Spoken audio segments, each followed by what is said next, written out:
Permutation. तो आज हम इतनी डिटेल में नहीं देखेंगे, बस बेसिक देखेंगे कि प्रोबेबिलिटी क्या होती है, परम्यूटेशन कॉम्बिनेशन होते क्या है।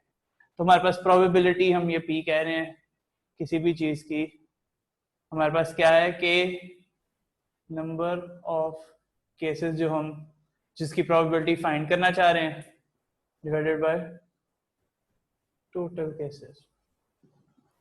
ये हमारे पास बेसिक प्रोबेबिलिटी है कि प्रोबेबिलिटी अगर हम उर्दू में देखें तो कि कितने परसेंट चांस है इस चीज के होने का, तो ये हमारे पास प्रोबेबिलिटी है। सिंपल अगर आप एग्जांपल देखें हमारे पास, तो कॉइन की एग्जांपल है, इसमें हमारे पास दो चीजें हो सकती हैं, या हमारे पास हेड्स आ सकता है या हमारे पास टेल्स आ सकता है। तो अब हमारे पास इसकी प्रोबेबिलिटी अगर हम देखें तो टोटल केस तो हमारे पास 2 है और कॉइन पे हेड आने का चांस क्या है 1, तो और टेल्स आने का भी 1/2। तो हमारे पास हेड्स आने की प्रोबेबिलिटी 1/2 है और टेल्स आने की प्रोबेबिलिटी भी 1/2। अब एक बात जो याद रखनी है कि प्रोबेबिलिटी, जो टोटल प्रोबेबिलिटी है हमारे पास, वो हमेशा इक्वल टू 1 होती है। ये हम टोटल की बात कर रहे हैं कि हर मतलब पॉसिबिलिटी की हम प्रोबेबिलिटी फाइंड करें, लेकिन जब एंड पे हम उनको ऐड करें तो हमारे टोटल प्रोबेबिलिटी 1 के इक्वल होनी चाहिए। अब ये कॉइन्स में तो सिंपल हमारे पास 2 ही केसेस आ रहे थे, यहाँ हेड्स आएगा यहाँ टेल्स आएगा। अगर हम देखें डाइस को, तो डाइस में हमारे पास क्या क्या आ सकता है 1 2 3 4 5 6। हमारे पास एक डाइस है, उस पर ये 6 नंबर है।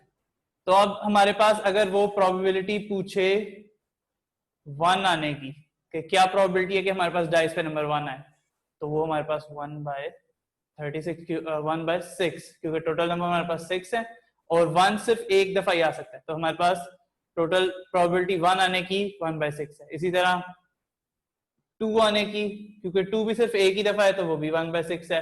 3 4 5 6 इन सब की प्रोबेबिलिटी हमारे पास 1/6, और इनको जब हम एंड पे ऐड करें तो ये हमारे पास 1 देगा।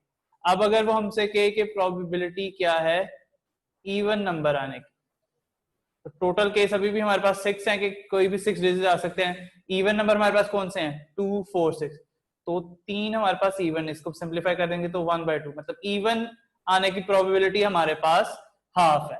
अब आप ऑड की अगर फाइंड करें तो वो भी ऑब्वियसली यही होगा, उसमें हमारे पास 1 3 5 आ रहा है, तो वो भी हमारे पास 3/6 1/2 आएगा। अब इनको देखें, अब यहाँ तो नंबर हमारा इवन हो सकता है या ऑड, तो अब इन दोनों को जब हम ऐड कर रहे हैं तो हमारे पास इसका सम हमारे पास 1 आ रहा है, मतलब टोटल प्रोबेबिलिटी हमारे पास 1 है।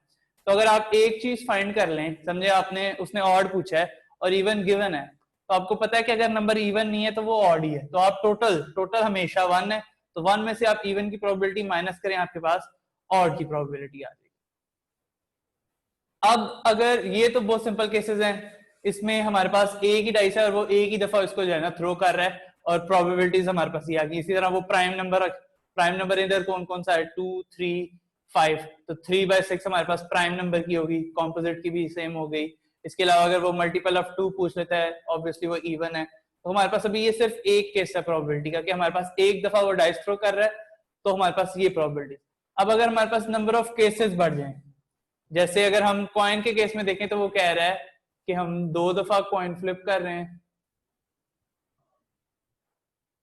तो अब इसमें वो कह सकते हैं कि प्रोबेबिलिटी क्या है हमारे पास दोनों हेड्स आने की, मतलब दोनों कॉइन्स पे हमारे पास हेड है, तो एक हेड की प्रोबेबिलिटी क्या है 1/2 इनटू, अब हम मल्टीप्लाई कर रहे हैं दूसरे की प्रोबेबिलिटी 1/2, तो हमारे पास दोनों हेड आने की प्रोबेबिलिटी 1/4 है। अब इसी तरह अगर वो कहे कि हमारे पास एक हेड और एक टेल आए, अब इसमें भी हमने सिंपल, अब अगर एक हेड की प्रोबेबिलिटी तो 1/2 है और टेल आने की भी 1/2, लेकिन अब इसमें हमने पॉसिबिलिटी भी देखनी है। अब जरूरी नहीं पहला कॉइन हम फ्लिप करें हेड आए, दूसरा करें टेल आए, लेकिन ऐसा भी तो हो सकता है ना कि हम पहला करें तो टेल आए और फिर हेड आए, आया तो हेड टेल ही, तो अब ये इसकी प्रोबेबिलिटी भी 1/2 इंटू 1/2 है, और ये दोनों आपस में ऐड हो जाएंगी, क्योंकि अब हमारे पास 2 केसेस है, ये हमारे पास 1/4 और 1/4 है, तो टोटल प्रोबेबिलिटी हमारे पास 1 हेड और 1 टेल की क्या है हमारे पास 1/4 प्लस 1/4। ये एक दफा हमारे पास पहले हेड फिर टेल, यहाँ हमारे पास पहले टेल फिर हेड, तो ये हमारे पास टोटल क्या हो गया 1/2।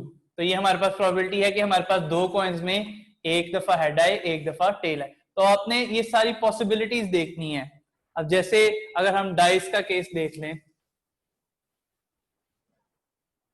अब डाइस पे भी हमने दो डाइस थ्रो किए हैं, दो डाइस थ्रो किए हैं, तो हमारे पास अब इनमें से कोई भी नंबर वो अब दो दफा आ सकता है।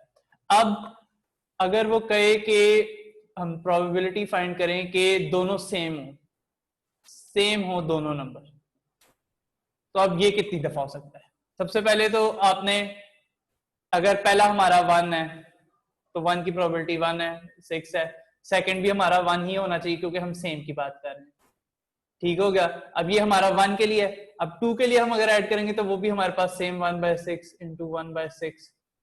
3 के लिए भी हम करेंगे तो वो भी सेम यही आ जाएगा। तो सिंपल ये हमारा 6 से मल्टीप्लाई हो रहा है, मतलब सेम के लिए हमारे पास ये है, और ये 6 दफा हमारे पास ऐसा, मतलब 6 पॉसिबल नंबर्स हमारे पास सेम आ सकते हैं। तो इसको अगर आप सिंप्लीफाई करें तो ये हमारे पास 1/6 आ जाएगा कि दोनों डाइसेस पे हमारे पास सेम नंबर हो। अब अगर वो कह रहा है कि इसका सम हमारे पास ग्रेटर देन 10 हो, ग्रेटर देन 10, मतलब दो डाइस हमने थ्रो किए हैं तो उन डाइसेस पे जो नंबर है उसका सम हमारे पास ग्रेटर देन 10 हो, इक्वल नहीं, सिर्फ ग्रेटर देन 10 है। तो अब हमारे पास सबसे पहले केसेस देखने के कब हमारे पास ग्रेटर देन 10 आ सकता है। सबसे पहले अगर पहली डाइस पे हमारा आए 5 और दूसरे पे आए 6, तो ये हमारे पास 11 हो रहा है, ये ग्रेटर देन 10 है। अब दूसरे पहले डाइस पे हमारा 6 आए और दूसरी डाइस पे हमारा 5 आए, ये भी 11 है। और थर्ड केस हमारे पास हो सकता है कि दोनों 6 आए, तो ये 12, ये ग्रेटर देन 10। इसके अलावा अगर आप कोई भी दो नंबर ऐड करेंगे वो हमारे पास ग्रेटर देन 10 नहीं आ रहा। तो अब ये 3 केसेस है हमारे पास जो सम ग्रेटर देन 10 ला रहे हैं। और नीचे हमने टोटल हमारे पास कितने केस आ सकते हैं, तो ऑब्वियसली हमारे पास दो दफा डाइस थ्रो कर रहे हैं तो ये यहाँ पर 6 इंटू 6 ही आ जाएगा। और यहाँ हमारे पास क्या है 3, तो ये हमारे पास सिंपल हो गया 3/36 और 1/12। तो ये हमारे पास प्रोबेबिलिटी है कि हम दो डाइस थ्रो करें और उनका सम हमारे पास ग्रेटर देन 10 आए। इसी तरह वो डिफरेंस भी पूछ सकता है हमारे से, वो पूछ सकता है कि 2 को मल्टीप्लाई करके हमारा आंसर ये एक स्पेसिफिक नंबर आए या उससे ग्रेटर आए या इक्वल लेस देन आए। तो अब अगर आपने इसको डाइस का केस अगर हम देखें, अगर आपने इसको सॉल्व करना है तो यहाँ हम एक टेबल बना दें। यहाँ हमारे पास पहली 1 2 3 4 5 6, ये हमारे पास 3 ऑप्शंस हैं कि पहले डाइस पे ये आए, और यहाँ पर भी 1 2 3 4 5 6, और ये हमारे पास दूसरा केस है कि दूसरे डाइस पे हमारे पास ये आए। तो अगर आप देखें तो अब हमारे पास हमने कोई भी ऑपरेशन करना है, अगर आप ये टेबल बना लें तो आपको वो एग्जैक्ट नंबर पता चल जाएगा कि वो क्या है। अब जैसे वो हमसे कह रहा है कि दो डाइसेस हैं वो हम थ्रो करें, तो हमारा आंसर जो है प्रोबेबिलिटी हमने फाइंड करनी है दो डाइस की कि हमारा आंसर इवन नंबर आए। तो इवन नंबर अब हमने हमारा आंसर ऐड करके इवन नंबर आए, तो आपने यहां पर ऐड करना है। तो ये 1 + 2 2 3 4 5 6 7, यहाँ हमारे पास 3 4 5 6 7 4, ये हम सबको ऐड कर रहे हैं।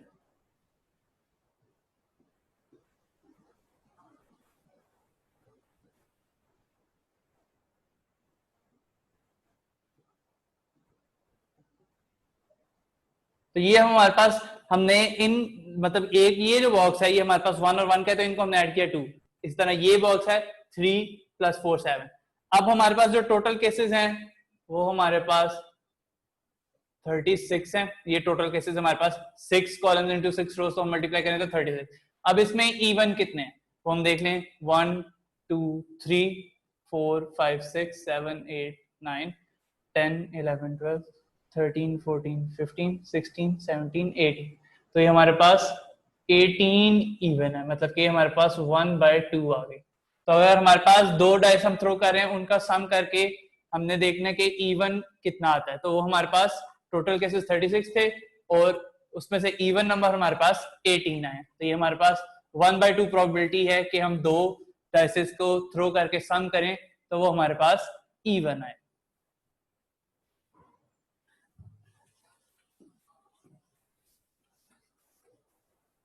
अब इसको सॉल्व करने का एक और जो तरीका है वो हमारे पास ट्री डायग्राम बनाते हैं हम। अगर कॉइन्स वाला केस देख ले, कॉइन्स वाला केस देख ले तो ट्री डायग्राम क्या है हमारे पास, ये हमारे पास फर्स्ट फ्लिप है, ये हमारे पास सेकंड फ्लिप है, ये हमारे पास थर्ड फ्लिप, हम 3 दफा फ्लिप कर रहे हैं कॉइन। प्रोबेबिलिटी हेड की है या टेल की है पहली दफा, अब एक दफा हेड आ गया तो फिर से हेड या टेल आ सकता है, इधर भी हमारे पास हेड या टेल आ सकता है। अब ये हेड कर लिया तो यहाँ पर फिर से हमारा थर्ड कॉइंस में भी यहाँ पे head tail head tell head tell और लास्ट पे भी हमारा हेड टेल। अब ऑब्वियसली हमारे पास क्योंकि दो ही ऑप्शन है तो हर प्रोबेबिलिटी हमारे पास, हर पॉइंट की प्रोबेबिलिटी हमारे पास 1/2 होगी। हेड आने की भी प्रोबेबिलिटी 1/2 है और टेल आने की भी प्रोबेबिलिटी 1/2। अब अगर वो पूछ रहा है कि हमारे पास 2 हेड्स और 1 टेल आए, 1 टेल आए, इसकी प्रोबेबिलिटी हमने देखनी है कि हमारे पास 2 हेड्स और 1 टेल आए, तो वो क्या हो गया हमारे पास। अब आप देखें यहां से, अब हम देखें 3 हमारे पास, ये एक ट्राई पे हमारे पास तीनों हेड आ रहे हैं, एक ट्राई पे हमारे पास हेड हेड और फिर टेल आ रहा है, तो मतलब हमारा पहला केस क्या है, हेड हेड और फिर टेल आ रहा है, 2 हेड आ रहे। फिर हम इधर से जाए हेड टेल हेड, तो ये भी हमारे पास 2 टेल है, हेड टेल हेड। अब यहां से हेड टेल टेल, हमें 2 हेड चाहिए, फिर टेल हेड हेड, तो हमारे पास टेल हेड हेड और लास्ट पे हमारे पास tail head tail tail tail head और टेल टेल। तो ये हमारे पास केसेस हैं जिन पे हमारे पास 2 दफा हेड्स और 1 दफा टेल आ रहा है। अब क्योंकि हर एक की प्रोबेबिलिटी सेम है, हमारे पास ये h 1/2 है इंटू 1/2 इंटू 1/2, तो इसको आप डायरेक्ट 3 से मल्टीप्लाई कर दें तो ये हमारे पास 3/8 हमारे पास ये प्रोबेबिलिटी आ रही है कि हमारे पास 2 हेड्स और 1 टेल आए, तो ये हमारे पास प्रोबेबिलिटी आ गई। अब ये नंबर ऑफ केसेस हमने मल्टीप्लाई करके भी देख लिया, लेकिन अगर आपने इस ट्री डायग्राम से नंबर ऑफ केसेस देखने हैं तो ये 1 2 3 4 5 6 7 8 टोटल हमारे पास, ये जो लास्ट कॉलम में हमारे पास है, ये हमारे पास नंबर ऑफ केसेस कितने हैं, मतलब इस हेड से पहले 2 हेड और आ रहे हैं, इस टेल से पहले 1 हेड टेल आ रहा है, तो इस तरह हमारे पास टोटल नंबर ऑफ केसेस 8 थे और हमारे पास 2 हेड्स 1 टेल की कंडीशन पे 3 आते, तो ये डायरेक्ट 3/8 आप लिख सकते हैं अगर आपने ये ट्री डायग्राम बनाई। अब ये हमारे पास हम जितने मर्जी फ्लिप करें तो हमारे पास ये ट्री डायग्राम वैसे ही बढ़ती जाएगी। ट्री डायग्राम बनानी कैसे, हमारे पास सबसे पहले मतलब प्राइमरी ब्रांच हमने निकालनी है, ये 2 केस थे तो ये हमारे पास 2 केस आ गए, हमारे पास हेड था टेल, फिर आप आगे हर एक से हमारे पास आगे 2 नए केसेस, मतलब इससे आगे फिर 2, फिर यहाँ पर 1 है तो यहाँ पे फिर 2, इसके अलावा फिर 2, तो इसी तरह यहाँ से आगे ऐसे बढ़ता जाएगा और मतलब जितने हमारे पास पॉसिबल केसेस है वो उतनी ब्रांचेस ये निकलती जाएंगी इस ट्री। इसको हम कहते हैं, ये ट्री डायग्राम कहते हैं। तो ये हमारे पास बेसिक प्रोबेबिलिटी है। अब इसमें जो एक डिफरेंट केस आ सकता है कि अब वो कह रहा है हमारे पास कि हमने एक बॉक्स है, उसमें हमारे पास ABCD है, ये हमारे पास 4 डिजिट हैं, उस बॉक्स के अंदर बॉल्स हैं, उसके अंदर ये 4 डिजिट।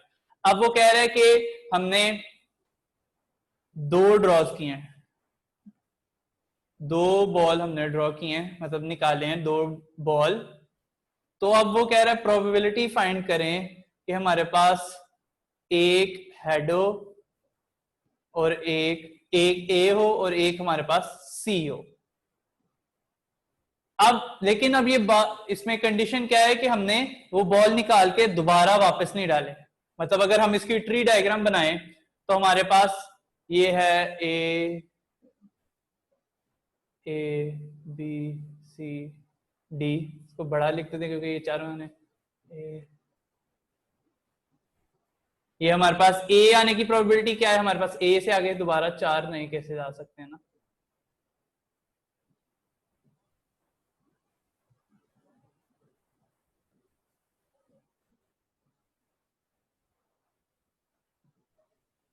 ए से दोबारा अब हमारे पास अब बल्कि सॉरी अब हमारे पास क्योंकि अब वो कह रहे हैं कि अगर एक बॉल ड्रॉ कर लिया तो इसके बाद वो दोबारा अंदर नहीं जा रहा, मतलब अब रिमेनिंग में से देखना है। तो अब ए जब हमने ड्रॉ कर लिया तो हमारे पास रिमेनिंग बी सी डी ये 3 रह गए हैं। तो अब ए अगर निकल गया तो उसके बाद सेकंड बॉल ये हमारा फर्स्ट ड्रॉ है और ये हमारा सेकंड ड्रॉ है। तो अब हमेशा ये बी सी डी में से निकल सकता है। सिमिलरली इसमें हमारे पास ए सी डी में से निकलेगा और इसमें हमारे पास ए बी डी में से, और ये हमारे पास ए बी सी। अब इनकी प्रोबेबिलिटीज क्या है? ए आने की प्रोबेबिलिटी अब टोटल अभी इस केस में हमारे पास 4 थे, पहले हमारे पास 4 थे, तो ए आने की प्रोबेबिलिटी हमारे पास 1/4 थी, इनकी भी 1/4, इसकी भी 1/4 और इसकी भी 1/4। लेकिन जब हमने अब एक निकाल लिया है तो अब हमारे पास रिमेनिंग 3 बच गए हैं। तो अब इसमें जो हमारे पास टोटल केसेस पॉसिबल हैं वो 3 हैं और इसमें बी आने की प्रोबेबिलिटी 1/3। सिमिलरली यहाँ सारे हमारे पास ये सारे आने की प्रोबेबिलिटीज 1/3 है। तो अब अगर एक ए और एक सी आना है तो एक ए एक सी, मतलब के 1/4 इंटू 1/3। लेकिन ऐसा भी हो सकता है कि पहले सी आए फिर ए आए, तो ये हमारे पास ए सी के लिए प्लस ये हमारे पास सी ए के लिए, ये भी हमारे पास 1/4 इंटू 1/3। तो ये हमारे पास एक ए और एक सी आने की प्रोबेबिलिटी। अब इसमें कंडीशन कैसी देखें, हम अब जो ड्रॉ कर रहे हैं तो हम वो वापस अंदर नहीं डाल रहे, तो हमारे पास जो टोटल पॉसिबल केसेस है वो आगे जाके कम होते जाएंगे। अगर वो 3 ड्रॉ कर रहा होता तो अब इसमें हमारे पास आगे सिर्फ सी और डी रह जाते और उनकी प्रोबेबिलिटी 1/2 और 1/2 में से ही होनी थी। इसी तरह अगर थर्ड केस में हर एक में अब हमारे पास आगे 2 ब्रांचेस निकलती, क्यों? क्योंकि अब हम वो वापस रिप्लेस नहीं कर रहे, हम यहाँ से वो बॉल ड्रॉ करके अपने पास रख रहे हैं। तो हमारे पास जो टोटल केसेस के पॉसिबिलिटी है कि अब बी निकाल लिया तो अब दोबारा बी तो नहीं आ सकता, तो अब वो हमने कम कर दिया। इस तरह हम कोई भी मतलब कि एबीसी, अब जरूरी नहीं कि मतलब कि हमारे पास ये बॉल थे, तो ये हमारे पास ऐसे भी हो सकता है कि हमारे पास 4 बॉल थे, उसमें से 2 एक कलर के थे, बाकी मतलब कि एक से ज्यादा चांसेस भी आ सकते, मतलब इसमें हमारे पास ए फिर से फिर सी, मतलब कि 2 ए आ जाते हमारे पास और 2 सी आ जाते। तो अब इसमें जब हम आगे बढ़ते तो आगे ए की प्रोबेबिलिटी, मतलब पहले ए की प्रोबेबिलिटी क्या थी हमारे पास, पहले मतलब फर्स्ट केस में हमारे पास ए 2 थे तो 2 में से, और टोटल हमारे पास 2 + 4 3 6, तो पहले फर्स्ट टर्म के लिए हम ए आने का चांस था 1/3। लेकिन जब हमने सेकंड ड्रॉ किया है, हमने सेकंड ड्रॉ किया ये, तो अब हमारे पास ए सिर्फ एक ही है अंदर और टोटल भी हमारा कम हो गया। तो अगर इस केस में हम देखते हैं कि हमारा दोनों ए आए तो उसकी 1/3 इंटू 1/5 वो प्रोबेबिलिटी हमारे पास हो जाती है कि हमारे पास दोनों ए आए। ये मतलब बेसिक प्रोबेबिलिटी सॉल्व करने का यही तरीका है कि हम देखते हैं कि हमारे पास टोटल केसेस कितने हैं। अब उसके लिए आप ट्री डायग्राम, सबसे आसान तरीका इसको सॉल्व करने का, आप ट्री डायग्राम बना लें, उससे सारी प्रोबेबिलिटीज उस ब्रांचेस पे लिख दें आप, ताकि जब आप मल्टीप्लाई कर रहे हो या आप केसेस देख रहे हो, क्योंकि कभी कभी निकल भी जाता है जहन से। अब जैसे हमारे पास ए से लेके ई तक हमारे पास अल्फाबेट्स हैं ABCD। अब इसको हमने 2 ड्रॉज कर रहे हैं, हम देख रहे हैं कि इसमें वॉवल मतलब ए से लेके आप जी तक लिखें, तो अब इसमें 2 ड्रॉ अगर हम कर रहे हैं तो हम ये देखना चाहें कि प्रोबेबिलिटी क्या है कि हमारे पास दोनों वॉवल आए, मतलब प्रोबेबिलिटी क्या है हमारे पास दोनों वॉवल आए। तो वॉवल हमारे पास कितने होते हैं टोटल? 5 होते हैं ना, A-E-I-O-U। तो सबसे पहले अगर हम पहला ड्रॉ करें तो हमारे पास वॉवल आने के चांसेस कितने हैं? 5, और टोटल अल्फाबेट्स कितने होते हैं हमारे पास? 26 इनटू, अब हमने सेकंड ड्रॉ किया है, बल्कि सेकंड ड्रॉ में हमारे पास प्लस हो रहा है, प्लस सेकंड ड्रॉ में अब हमने इनमें से कोई एक है तो वॉवल पहले ही सिलेक्ट कर ली, तो अब हमारे पास बाकी चांस कितने हैं? 4, और टोटल भी हमारा कम हो गया। तो हमने इसमें से अगर 2 वॉवल चूज करने हैं तो उसकी प्रोबेबिलिटी हमारे पास होगी 5/26 + 4/24। ये हमारे पास बेसिक प्रोबेबिलिटी थी। अब इसके बाद प्रोबेबिलिटी के बाद हम देखेंगे परम्यूटेशन और कॉम्बिनेशन क्या होता है। ये A-levels में स्टैटिक्स में पढ़ते हैं, आपने शायद पढ़ा हो,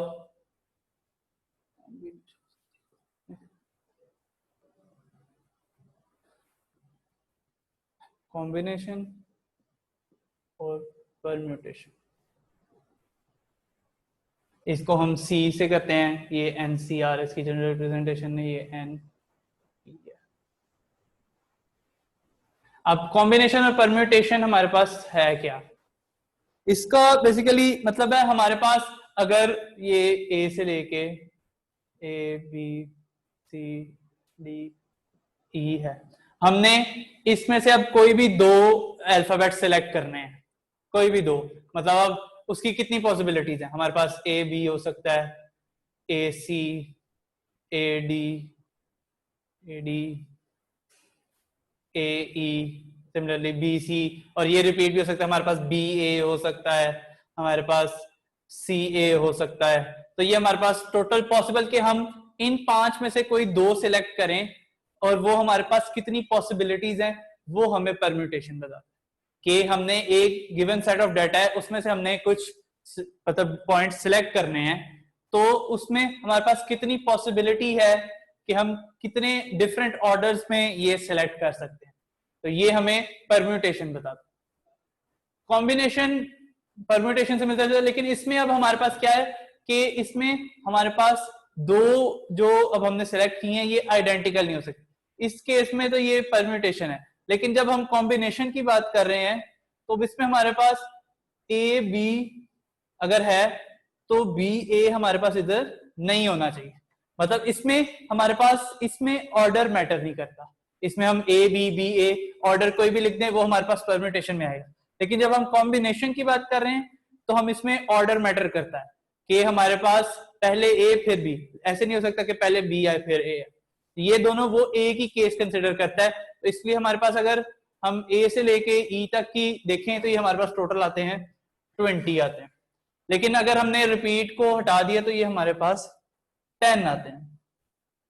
अब इनका जनरल फॉर्मूला क्या है, मतलब कि ये तो आप डायरेक्ट कैलकुलेटर पे निकाल सकते हैं, लेकिन क्योंकि एनडी टेस्ट में कैलकुलेटर अलाउड नहीं होता तो इसका आपको फॉर्मूले से पहले आपको अगर ये चीज पढ़ी हो आपने कि फैक्टोरियल क्या होता है, ये फैक्टोरियल का साइन है, फैक्टोरियल क्या होता है, मतलब हमने n फैक्टोरियल का मतलब क्या है हमारे पास, इसका मतलब है हमारे पास कि हम n को n के प्रीवियस टर्म से मल्टीप्लाई करते जाएं, मल्टीप्लाई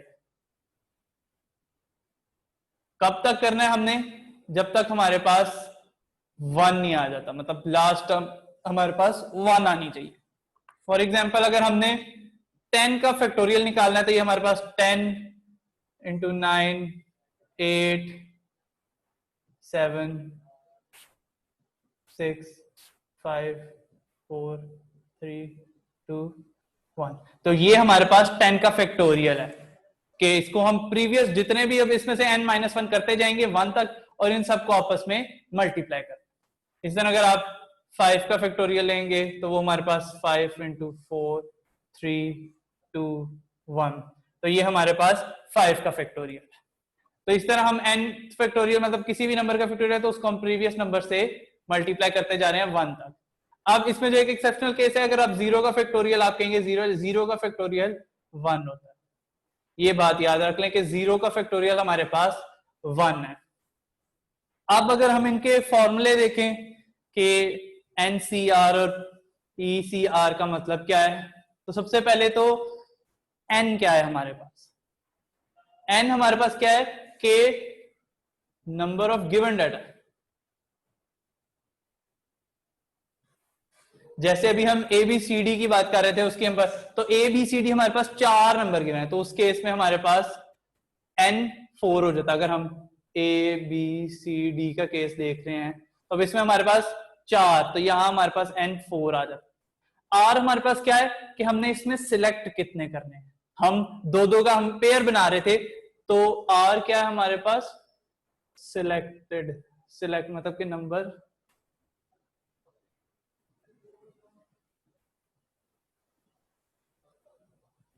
हम सिलेक्ट क्या करने जा रहे हैं, तो अब हमने टोटल 4 दिए और हमने इसमें से 2 के पेयर बनाने, तो अब तो हमारे पास R2 हो गया।